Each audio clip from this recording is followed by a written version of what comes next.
Pai, do Filho e do Espírito Santo. Amém. O anjo do Senhor anunciou Maria, ela concebeu do Espírito Santo. Ave Maria, cheia de graça, o Senhor é convosco. Bendita sois vós entre as mulheres, bendito é o fruto do vosso ventre, Jesus. Santa Maria, Mãe de Deus, rogai por nós, pecadores, agora e na hora de nossa morte. Amém. Eis aqui a serva do Senhor, faça-se em mim segundo a vossa palavra.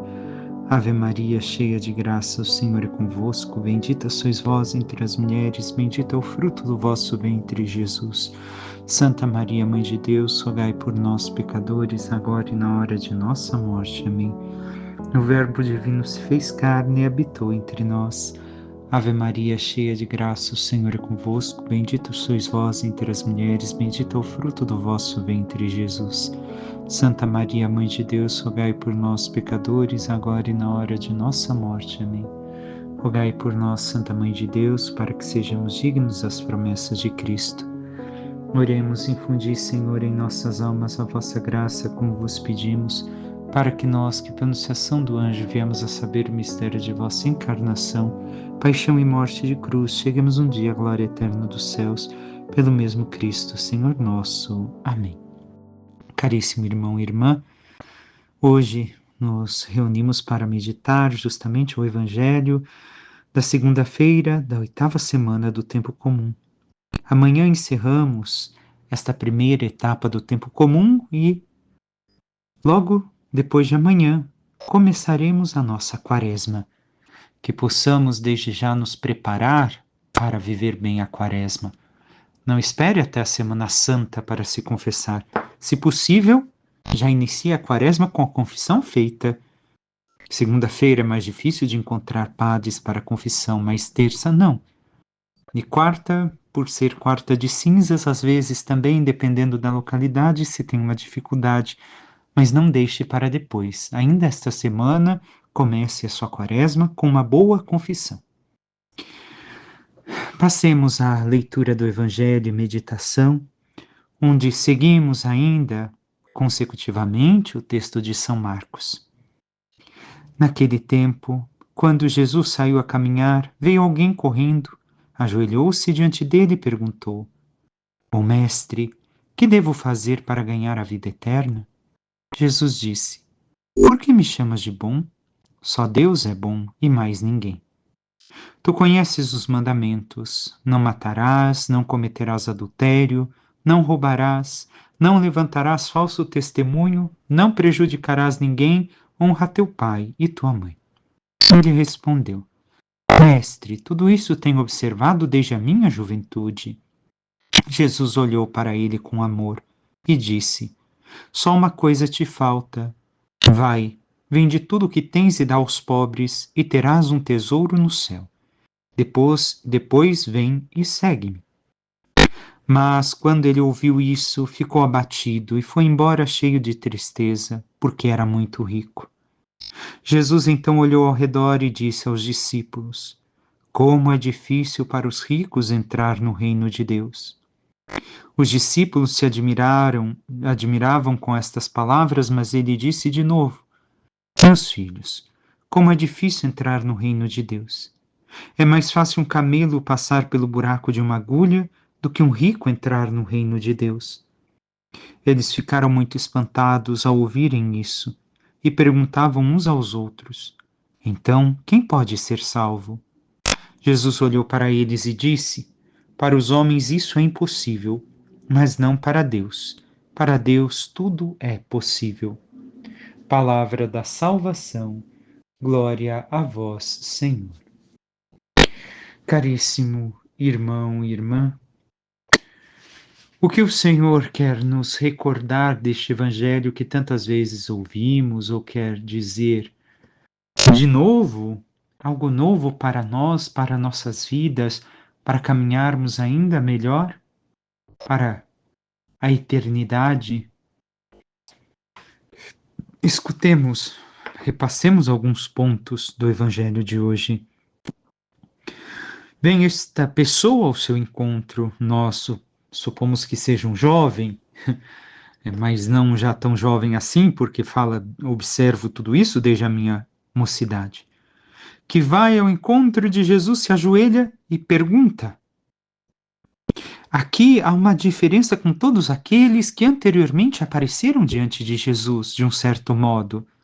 Porque enquanto todos os demais que, até então, encontraram Jesus, corriam ao seu encontro para pedir-lhe um milagre, uma graça temporal, que Jesus utilizou e realizou esta graça, este milagre, esta obra de salvação na vida deles, como também um ensinamento espiritual para cada um de nós. Este jovem não foi pedir-lhe nada de material, foi pedir-lhe justamente o como fazer para ganhar a vida em plenitude, a vida eterna, o céu. Há uma diferença deste jovem com tantos outros que passaram nos textos que meditamos ao longo dos últimos dias. Ele vai pedir algo diferente. Não pede sua cura, nem de seu pai, nem de sua mãe, nem um exorcismo, nada, nada, nada, nem uma ressurreição. Somente quer chegar no reino dos céus. Quer vida em plenitude. E nós vemos que Jesus se encanta com esse rapaz, com essa pessoa. Depois que é questionado sobre os mandamentos, Jesus olhou e o amou. Então Jesus está encantado com ele, porque foi realmente pedir o que verdadeiramente importa. E aqui já vem o primeiro questionamento a nós. Não é que não possamos pedir graças temporais ao Senhor. Podemos, e se for da vontade de Deus, nos serão concedidas. Mas o que principalmente devemos de pedir é o que fazer para ganhar a vida eterna. E temos como este jovem, que Jesus olhou e amou, pedido ao Senhor, o que fazer, Senhor, para ganhar a vida eterna? O que eu preciso fazer hoje, Senhor, na obra da minha vida, da tua vinha, para receber a vida eterna, a glória dos céus? Muitas vezes não, nem lembramos disso. Nem queremos falar do céu, não, ainda sou jovem, não, ainda está longe. Não é questão de juventude. Aqui a questão é de trabalharmos dia após dia para ganharmos o reino dos céus, fazendo a vontade de Deus. Mas isso não depende de nós. O Senhor, ao final do Evangelho, vai dizer que depende de Deus. Para Deus nada é impossível. É Ele que nos dá a sua graça e Ele que nos mostra o caminho de realizar tudo isso. Mas nós devemos de pedir ao Senhor tais coisas. E temos pedido mais do que todas as outras bênçãos e graças que podemos pedir. Acima de tudo, pedimos o reino dos céus, a vida eterna. E Jesus responde algo que me recordo já haver comentado sobre esta frase. Jesus disse: Por que me chamas de bom? Só Deus é bom e mais ninguém. Ou seja, este jovem reconheceu pela sua vida e sua espiritualidade que algo em Jesus havia de diferente e por isso podia reconhecer a presença de Deus viva em Jesus. E de certo modo poderíamos dizer que reconheceu Jesus como Deus. Por quê? Porque muitas vezes dizemos fulano é bom, fulano é boa, como forma de dizer que realmente a pessoa realiza gestos de bondade, mas nem sempre somos bons. Por quê? Porque Deus realiza suas obras por pura bondade, por puro amor, por pura doação, nós nem sempre.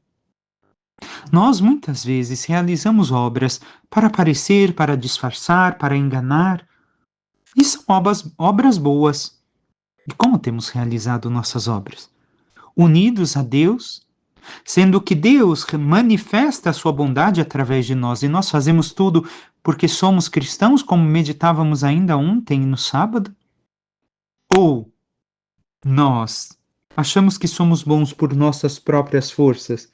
Não somos e nem seremos, irmão e irmã. Se nossa vida não está unida à divindade de Cristo, à Santíssima Trindade, nós nunca seremos bons verdadeiramente. Realizaremos talvez gestos de aparente bondade, mas no fundo, será que fomos bons como Deus? E Jesus apresenta os mandamentos a este jovem, a segunda tábua da lei, os mandamentos para com o próximo. A partir do quarto mandamento até o 10º é o nosso relacionamento com o próximo. Amar a Deus sobre todas as coisas, os 3 primeiros mandamentos, e depois amar ao próximo como a si mesmo, os outros mandamentos, do quarto em diante. E apresentando tudo isso ao jovem, o que respondeu o jovem? Mestre, tudo isso tenho observado desde a minha juventude. O que podemos aprender deste jovem ao dizer isso? Que eu realizo todos esses mandamentos, Senhor, mas ainda não me fez pleno. Ainda me falta algo. Eu não sei o que é. Vemos que este homem encontra que falta algo na sua vida para ter a vida em plenitude, para ter o céu. Os mandamentos são necessários para até mesmo nós. Jesus não acabou com os mandamentos da lei de Deus. Recordemos isso. Veio para levá-los à plenitude. Mas, se nós realizamos estes mandamentos de um modo meramente humano e não nos entregamos plenamente à vontade e ao amor de Deus, nós sentimos como esta pessoa do evangelho de hoje, provavelmente um jovem, esta falta de plenitude em nós, que ainda nos falta algo para irmos ao céu. Sigamos ainda mais. Jesus diz então a ele o que? Só falta uma coisa. Vai, vende tudo que tens, dá aos pobres e terás um tesouro no céu. Depois vem e segue-me. Jesus, que olhou para ele com amor, agora lhe disse a realização, a plenitude dos mandamentos da lei de Deus, da primeira parte, amar a Deus sobre todas as coisas. Vai! Olhou para ele como os primeiros discípulos. Se vermos os discípulos, ele fez a mesma coisa. Olhou e disse, segue-me. Olhou com amor para este jovem e falou, se desapega de tudo. E é isso que Jesus diz também para nós. Não é que todos temos a vocação para vender tudo, dar aos pobres e seguir a Jesus. Cada um tem a sua missão. Mas Jesus demonstra aqui que todos devemos de nos desapegar de todas as coisas e dar àqueles que necessitam. Não materialmente falando, mas aqueles que realmente precisam dessas coisas e não somente materiais, as coisas que nós nos apegamos, falsos amores, falsas coisas, coisas que não são para nós, que estão afetando a nossa vida espiritual e nos impedindo de verdadeiramente abandonar nossa vida em Cristo. E o temos feito? Temos abandonado tudo, desapegado de tudo. Temos abandonado a idolatria. Recordemos, se Deus não reina no nosso coração, temos ídolos que reinam no nosso coração. E deve ser Deus a reinar em nós. E é isso que acontece com este jovem. Está apegado ao ídolo do dinheiro, à mamona, ao ídolo do lucro. E nós, ao que estamos apegados? A Cristo? Desapegados do mundo, dos prazeres carnais, das coisas que nos são oferecidas? Caminhando verdadeiramente em Jesus? Não é que não podemos ter, mas as coisas não podem ser ídolos no nosso coração e tampouco devemos de estar apegados a essas coisas ou pessoas mais do que a Cristo? Estamos desapegados? E estamos seguindo Jesus? Este jovem, o que aconteceu? Ficou abatido, foi embora cheio de tristeza porque era muito rico. Nós não podemos fazer isso com o Senhor. Nós devemos de continuar seguindo. Sabemos que humanamente a tendência é virar as costas para Jesus e querer continuar como estamos, apegados à vida que temos, mas não podemos. Devemos de recordar que para ter o céu, nós devemos de ter um amor verdadeiro a Jesus, não fabricado com imaginação, mas provado pelas nossas obras, como diz Santa Teresa.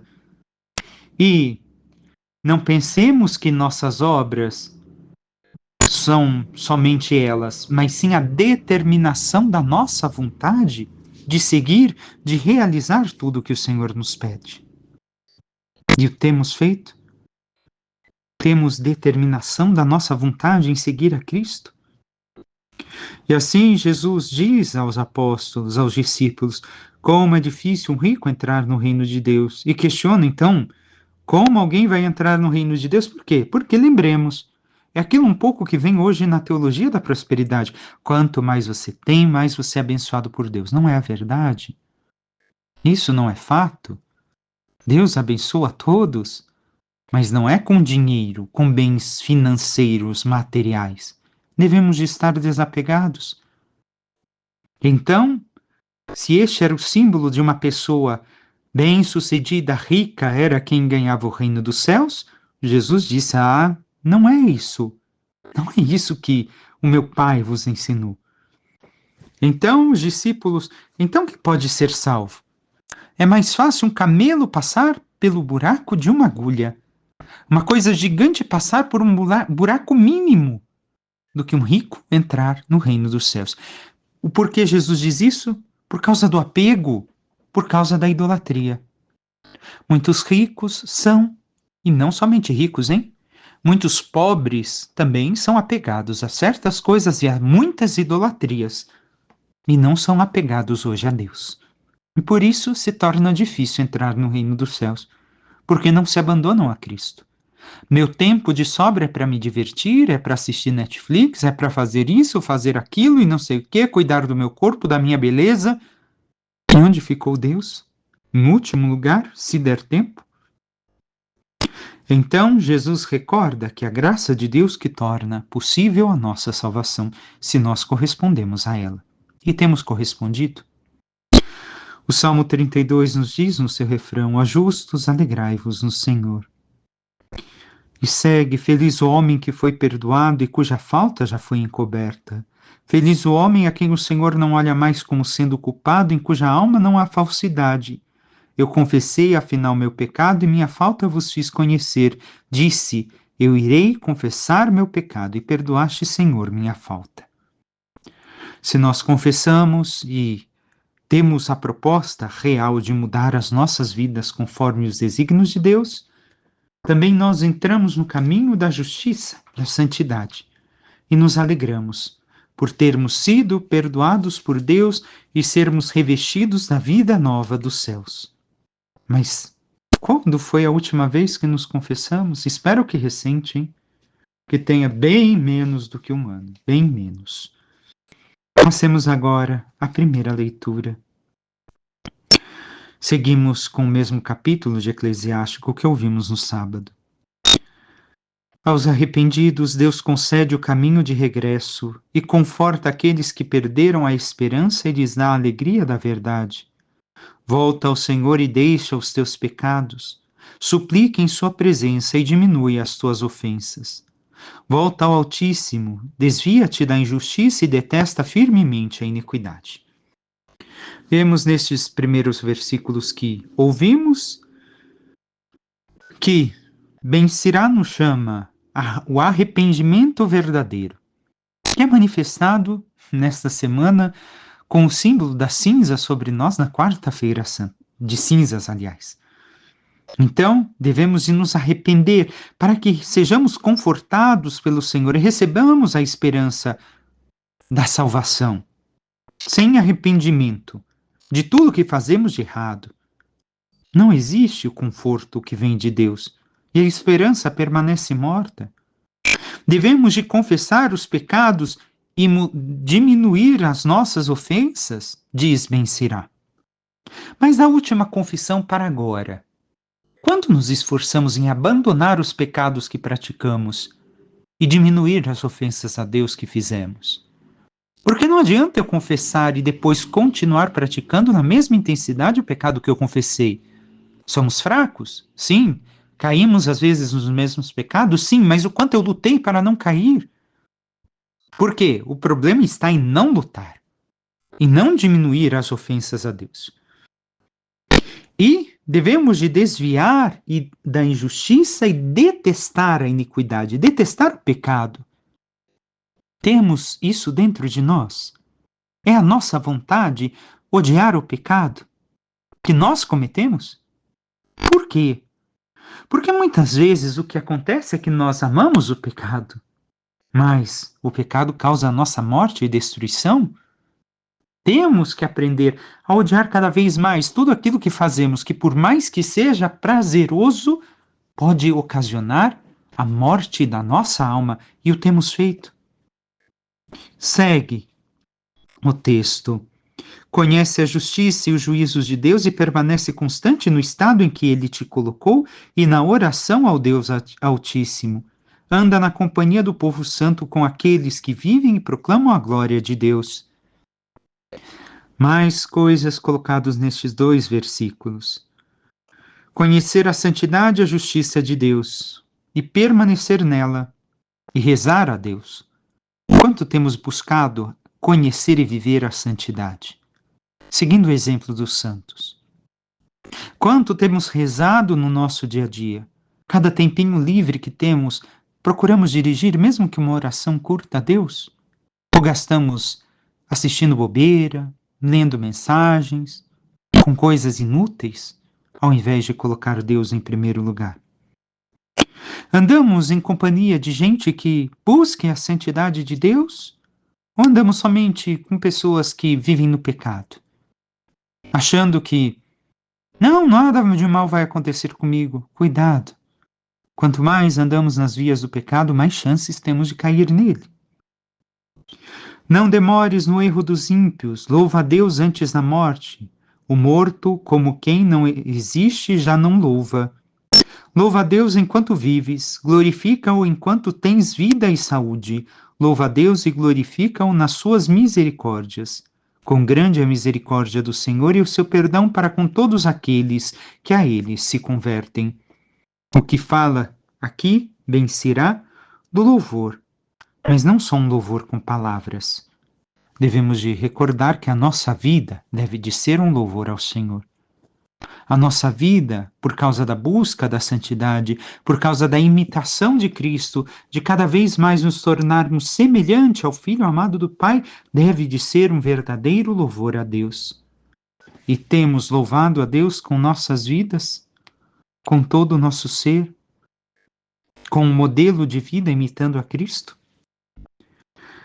Peçamos à Santíssima Virgem Maria, nossa Mãe, que interceda por cada um de nós e nos ajude a realmente buscarmos em Cristo a salvação eterna, a glória dos céus, o caminho da verdadeira santidade, para que, vivendo cada vez mais segundo a vontade de Deus, obedecendo os ensinamentos do Espírito Santo que nos foi dado no batismo e observando os mandamentos da lei de Deus e os sacramentos que Deus nos confiou, possamos cada vez mais viver a santidade e um dia merecer entrar na glória dos céus.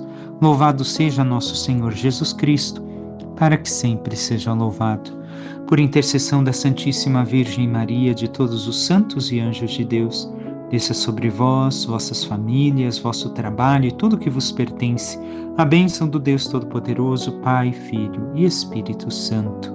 Amém. Um excelente dia a todos.